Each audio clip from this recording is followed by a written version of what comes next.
Assalamualaikum warahmatullahi wabarakatuh.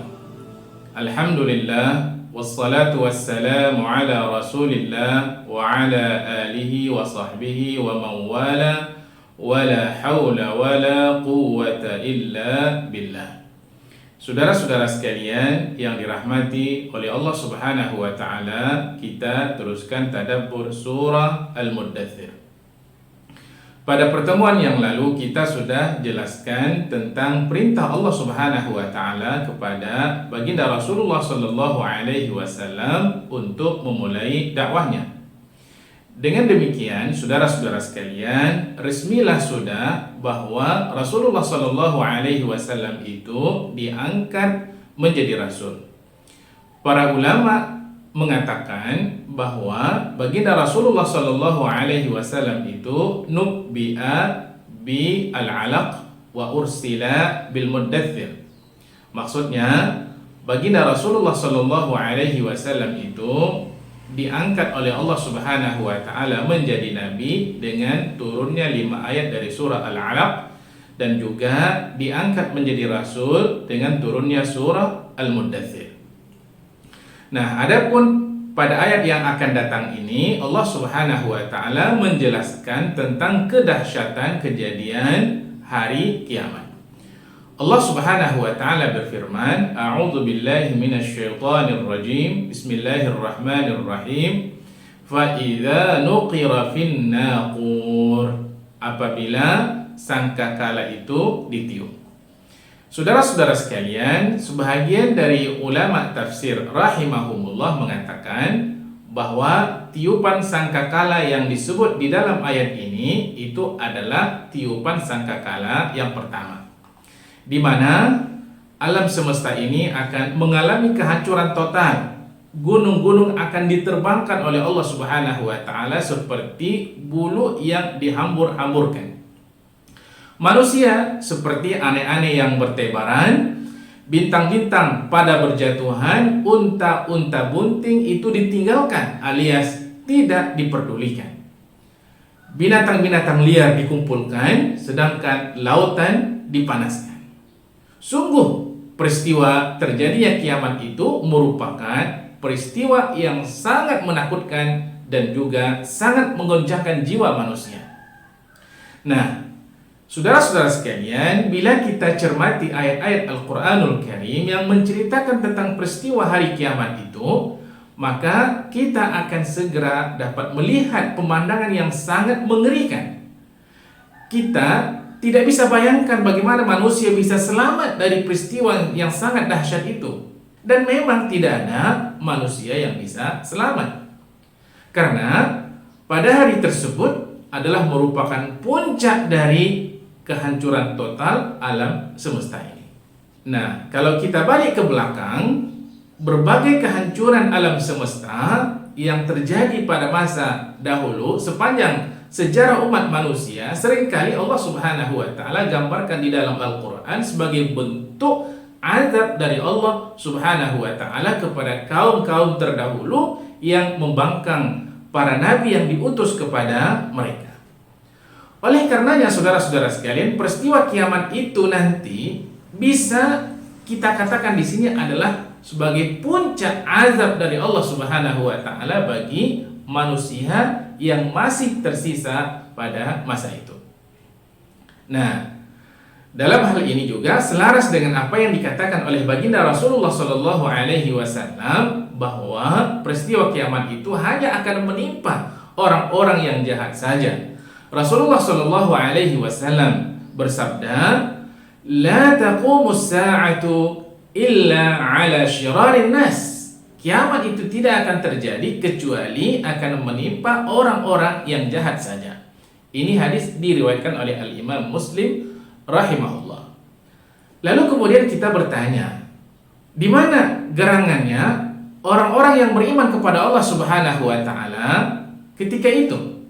Nah, kalau kita merujuk kepada hadis-hadis Rasulullah sallallahu alaihi wasallam, baginda mengatakan bahwa sebelum terjadi kiamat itu, saat tanda-tanda besar mulai bermunculan satu persatu, Maka begitu sudah dekat sekali menjelang terjadinya hari kiamat, maka Allah Subhanahu wa taala kemudian akan mendatangkan sebuah angin sejuk yang menyebabkan setiap orang yang beriman kepada Allah Subhanahu wa taala menemui ajalnya saat tersentuh angin tersebut. Hal ini, saudara-saudara sekalian, karena Allah Subhanahu wa taala tidak akan mengizinkan kiamat itu terjadi ketika masih ada orang-orang yang beriman kepada Allah Subhanahu wa taala di atas muka bumi ini, walau satu orang pun. Baginda Rasulullah sallallahu alaihi wasallam juga pernah bersabda, "Innallaha yab'atsu rihan minal Yaman, al-yana minal harir." Sesungguhnya Allah Subhanahu wa taala itu akan mengirim angin dari arah Yaman itu lebih lembut daripada kain sutra. فَلَا تَدَعُ أَحَدًا فِي قَلْبِهِ مِثْقَالُ حَبَّةٍ أَوْ مِثْقَالُ ذَرَّةٍ مِنْ إِيمَانٍ. Maka tidak seorang pun karena angin tersebut yang akan disisakan dari orang-orang yang masih ada iman di dalam hatinya, walaupun sebesar biji zarrah, illa qabadathu, kecuali akan dicabut ruhnya oleh Allah Subhanahu wa taala. Dalam riwayat yang lain juga baginda Rasulullah sallallahu alaihi wasallam pernah mengatakan, "Tsumma yursilullahu rihan baridatan min qibali Syam atau Asyam." Kemudian Allah Subhanahu wa taala mengirim angin yang sejuk dari arah Syam, fala yabqa ala wajhil ardi ahadun fi qalbihi mithqalu dzarratin min khair aw imanin illa qabadathu. Maka tidak ada satu orang pun yang tersisa di atas muka bumi ini yang di dalam hati mereka ada iman, walaupun hanya sebesar biji zarrah sekalipun, kecuali akan diwafatkan oleh Allah Subhanahu wa taala. Maka fayabqa syirarun nasi fi khiffatit tayri wa ahlamis sibai. Yang hanya tersisa pada masa itu adalah orang-orang jahat yang tidak memiliki keimanan sama sekali.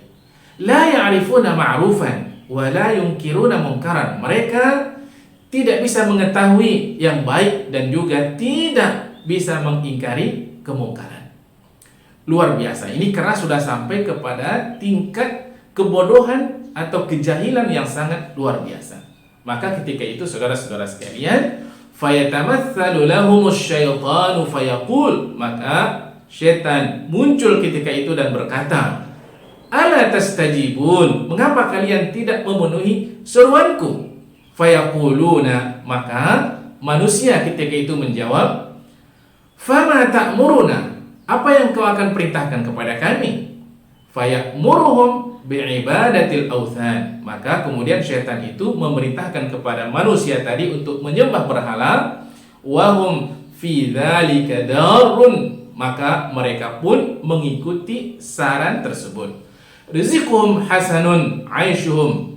Padahal saudara-saudara sekalian, ya, mereka waktu itu dalam keadaan berkecukupan, ya, harta melimpah ruah.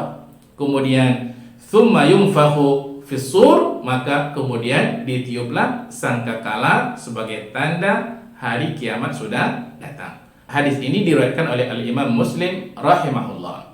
Jadi beginilah saudara-saudara sekalian, jika yang dimaksud dari ayat tadi adalah tiupan pertama di mana alam semesta ini dihancurkan oleh Allah Subhanahu wa taala berikut semua yang ada di dalamnya, maka kita juga dapat mengetahui bagaimana keadaan orang-orang kafir ketika itu dan juga keadaan orang-orang yang beriman kepada Allah Subhanahu wa taala ketika peristiwa hari kiamat itu terjadi. Nah, akan tetapi saudara-saudara sekalian, jika yang dimaksudkan tiupan sangkakala di dalam ayat fa idza nuqira fin naqur adalah tiupan sangkakala yang kedua, maka itu adalah tiupan di mana manusia dibangkitkan kembali oleh Allah Subhanahu wa taala. Dalam sebuah hadis Abdullah bin Amr bin As radhiyallahu taala anhuma, Rasulullah sallallahu alaihi wasallam pernah bersabda, "Tsumma yunzilullahu matara." Kemudian Allah Subhanahu wa taala menurunkan air hujan, ka'annahu qallu awil dhillu, seolah-olah itu seperti hujan gerimis ataupun naungan. Syakkar rawi di sini adalah ragu. Fatambutu minhu ajsadun nas, maka tumbuhlah jasad-jasad manusia karena turunnya air hujan tersebut. Tsumma yunfakhu fihi ukhra, kemudian ditiuplah sangkakala pada kali yang kedua. Fa idzahum qiyamun yanzurun, maka tiba-tiba semua manusia itu bangkit dari kuburnya dalam keadaan menanti apa yang akan terjadi. Tsumma yuqalu, kemudian dikatakan kepada mereka, ya ayuhan nas, wahai manusia, halumma ila rabbikum, ya wahai sekalian manusia, kemarilah kamu semuanya menuju Tuhan kamu. Hadis ini diriwayatkan oleh Al-Imam Muslim rahimahullah juga. Dalam riwayat yang lain juga, baginda Rasulullah sallallahu alaihi wasallam ada menyebutkan, "Tsumma yunzilullahu minas samaa'i ma'a." Kemudian Allah Subhanahu wa taala menurunkan air hujan dari langit, fayambutuna kama yambutu al-baqlu, maka jasad-jasad manusia itu tumbuh seperti tumbuhnya sayuran. Allahu akbar.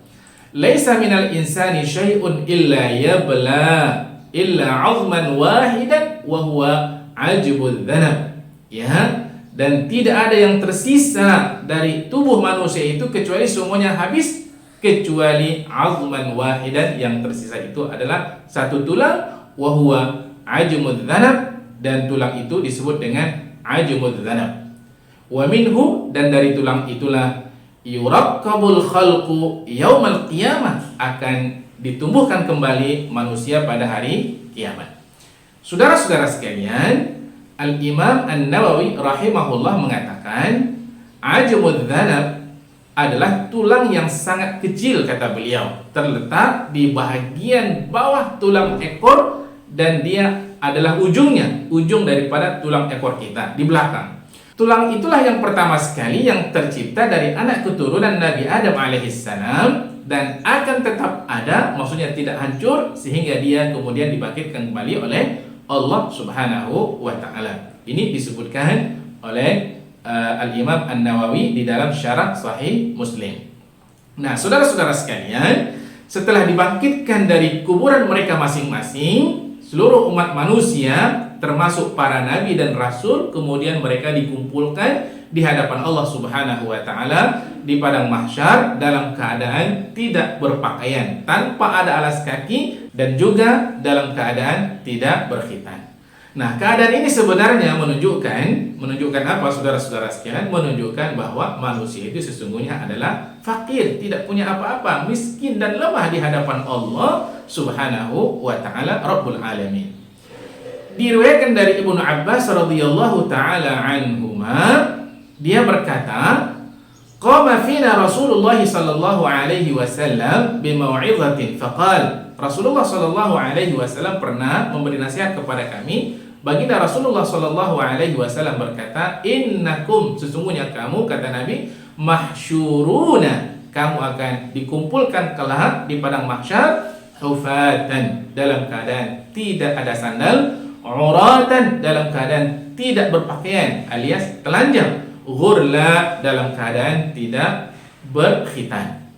Sebagaimana firman Allah Subhanahu wa taala juga di dalam surah Al-Anbiya ayat 104, a'udzu billahi minasyaitonir rajim, kama bada'na awwala khalqin nu'iduh, sebagaimana kami telah mulai awal penciptaan manusia, maka kami akan bangkitkan mereka kembali. Wa'dan alaina, itu merupakan satu janji yang pasti bagi kami. Inna kunna fa'ilin, sungguhnya kami pasti akan melakukannya. Wa awwalu man yuksa yaumal qiyamati Ibrahim, kata baginda Rasulullah sallallahu alaihi wasallam, orang yang pertama sekali nanti diberikan pakaian oleh Allah Subhanahu wa taala adalah Nabi Ibrahim alaihissalam. Hadis ini muttafaq alaihi. Nah, saudara-saudara sekalian, Allah Subhanahu wa taala kemudian mengatakan pada ayat berikutnya dalam surah Al-Muddatsir, fadzalika yauma idzin yaumun asir, maka waktu itu adalah waktu datangnya hari yang sangat sulit. Ini maknanya, saudara-saudara sekalian, bisa kembali ketika terjadinya peristiwa hari kiamat itu sendiri, sesudah tiupan sangkakala yang pertama, keadaan hari itu memang sangat sulit bagi orang-orang yang tidak beriman kepada Allah Subhanahu wa taala. Dan bisa juga maksudnya ini terjadi ketika tiupan sangkakala yang kedua, ketika manusia dibangkitkan kembali dari kuburan mereka, dikumpulkan di padang mahsyar. Nah, saat itu ya, hari itu adalah hari yang sangat sulit, hari yang sangat mencekam, sampai waktu itu ya, karena mereka dikatakan tidak berpakaian. Aisyah radhiyallahu taala anha berkata kepada baginda Rasulullah sallallahu alaihi wasallam, "Ya Rasulullah, ar-rijalu wan nisa'u yanzuru ba'dhum ila ba'din."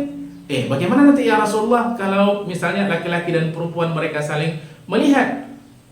Baginda Rasulullah sallallahu alaihi wasallam, saudara-saudara sekalian, mengatakan, ya, bagaimana mencekamnya hari itu? Al-amru asyaddu min an yuhimmahum dzak. Ya Aisyah, pada hari itu ya suasananya lebih mencekam daripada yang kamu bayangkan. Hadis ini adalah diriwayatkan oleh Al-Imam Al-Bukhari dan Imam Muslim. Nah, saudara-saudara sekalian, ini adalah gambaran betapa mencekamnya keadaan pada hari itu. Nah, kemudian Allah Subhanahu wa taala juga menjelaskan keadaan orang-orang kafir pada hari itu. Jadi ada dua di sini. Yang pertama adalah keadaan pada hari itu memang sangat mencekam. Yang kedua, keadaan orang kafir pada masa itu. Nah, Allah mengatakan pada ayat berikutnya, "'alal kafirina ghairu yasir." Bagi orang-orang kafir pada hari itu adalah sungguh tidak mudah. Allah Subhanahu wa taala menerangkan betapa tidak mudahnya bagi orang kafir pada hari itu. Di dalam surah Al-Isra ayat 97 dijelaskan oleh Allah Subhanahu wa taala, "Wa nahsyuruhum yaumal qiyamati 'ala wujuhihim." Dan kami mengumpulkan mereka pada hari kiamat. Ketika itu, ketika mereka dikumpulkan di padang mahsyar, mereka diseret. Umya wa bukma wa summa. Mereka diseret ke atas muka mereka dalam keadaan buta, dalam keadaan bisu, dan dalam keadaan peka. Ma'wahum jahannam, tempat mereka sudah disediakan, yaitu di dalam neraka jahannam. Kullama khabat zidnahum sa'ira. Dan setiap kali api neraka itu akan padam, maka kami tambah lagi nyalanya bagi mereka. Surah Al-Isra ayat 97. Nah, kenapa ini terjadi, saudara-saudara sekalian? Ini merupakan, Allah Subhanahu wa taala katakan pada ayat berikutnya, "Dzalika jazaohum." Ini adalah merupakan balasan bagi mereka. Balasan kenapa? Bi annahum kafaru bi ayatina, karena mereka kufur kepada ayat-ayat kami. Wa qalu a idza kunna 'idhaman wa rufatan, dan mereka mengatakan, apakah kami kalau sudah mati, sudah jadi tulang belulang yang sudah hancur semuanya, a inna lamab'utsuna khalqan jadida, apakah kami akan dibangkitkan kembali menjadi makhluk yang baru? Kufur mereka kepada Allah Subhanahu wa taala, kufur kepada akan datangnya hari akhirat. Dalam surah Al-Ma'arij juga dijelaskan, saudara-saudara sekalian, betapa mencekamnya pada hari itu bagi orang-orang kafir. Surah Al-Ma'arij ayat 11 sampai ayat yang ke-14, Allah Subhanahu wa taala berfirman, "A'udzubillahi minasyaitonir rajim. Yawaddul mujrimu law yaftadi min 'adzabi yaumi idzin bibanihi." Ya, orang-orang kafir pada masa itu ingin menebus azab Allah Subhanahu wa taala bibanihi, dengan anak-anaknya, wa sahibatihi wa akhi, dengan istrinya dan saudara-saudaranya, wa fasilatihi allati tu'ih, dengan keluarga besarnya di mana dia selama hari ini bernaung pada keluarga besar itu yang melindunginya, wa man fil ardi jami'a, bahkan dia ingin menebus azab Allah Subhanahu wa taala dengan seluruh umat manusia di atas muka bumi ini. Tsumma yunji, kemudian dia bisa selamat dari azab Allah Subhanahu wa taala. Apakah bisa? Kalla, Allah mengatakan sungguh itu tidak akan pernah terjadi sama sekali. Di dalam surah Al-Kahfi, saudara-saudara sekalian, ayat yang ke-19 juga Allah Subhanahu wa taala menjelaskan betapa sulitnya ya hari itu bagi orang-orang yang kufur kepada Allah Subhanahu wa taala. Allah Subhanahu wa taala berfirman, "Wa wudi'al kitab," dan diletakkanlah kitab catatan amal perbuatan manusia saat mereka hidup di atas dunia ini. Fataral mujrimina mushfiqina mimma fihi, kamu lihat orang-orang yang berdosa itu, orang-orang yang durhaka kepada Allah Subhanahu wa taala, orang-orang yang jahat itu ketakutan melihat apa yang tertulis dalam kitab catatan amal mereka. Wa yaquluna, dan mereka mengatakan, ya wailatana ma li hadzal kitabi la yughadiru saghiratan wala kabiratan illa ahsaha. Oh celaka kita, ini kitab apa ini? Ya semuanya tercatat, baik kecil maupun besar semuanya tercatat, tidak ada yang tertinggal sedikit pun. Wa wajadu ma amilu hadiran, dan mereka mendapati seluruh apa yang pernah mereka lakukan di atas muka bumi ini itu hadir di dalam kitab mereka, tercatat semuanya, tidak ada satu pun yang tertinggal. Wala yazlimu rabbuka ahada, dan Allah Subhanahu wa taala tidak pernah menzalimi seorang pun. Surah Al-Kahfi ayat 49. Nah, saudara-saudara sekalian, semua ayat-ayat ini adalah merupakan apa? Merupakan inzar, peringatan kepada kaum kerabat Rasulullah sallallahu alaihi wasallam, kepada orang-orang kafir Quraisy, kepada orang-orang Arab, bahkan seluruh umat manusia, bahkan juga kalangan jin, jika mereka tidak mau beriman kepada Allah Subhanahu wa taala, maka kelak mereka akan mendapatkan suasana yang sangat sulit, yang sangat sukar di hari kiamat, dan juga nanti di padang mahsyar ketika dibangkitkan oleh Allah Subhanahu wa taala. Nauzubillah min dzalik. Baik saudara-saudara sekalian, apa kira-kira pelajaran yang bisa kita ambil dari ayat-ayat di atas? Mungkin diantaranya yang pertama adalah bahwa kalau orang itu beriman kepada Allah Subhanahu wa taala, taat kepada Allah Subhanahu wa taala, dan banyak melakukan amal saleh, maka Allah Subhanahu wa taala insyaallah akan berikan kemudahan dalam hidupnya. Kemudahan melalui proses hari kiamat, dan juga kemudahan melalui proses hari berbangkit nanti ketika juga dikumpulkan oleh Allah Subhanahu wa taala di padang mahsyar, akan diberikan kemudahan oleh Allah Subhanahu wa taala. Akan tetapi saudara-saudara sekalian, jika orang itu kufur kepada Allah Subhanahu wa taala, banyak melakukan dosa dan juga maksiat kepada Allah Subhanahu wa taala, maka dia akan mengalami kesulitan dalam kehidupan, kesulitan ketika terjadi peristiwa hari kiamat, dan juga kesulitan ketika nanti dibangkitkan oleh Allah Subhanahu wa taala dari kuburan mereka masing-masing, dikumpulkan oleh Allah Subhanahu wa taala di padang mahsyar. Kesulitan demi kesulitan yang Allah timpakan kepada mereka. Kenapa? Sekali lagi karena kekufuran dan kemaksiatan yang mereka lakukan masa hidup di atas dunia ini. Nauzubillah min dzalik. Jumpa lagi saudara-saudara sekalian pada tadabbur ayat berikutnya. Assalamualaikum warahmatullahi wabarakatuh.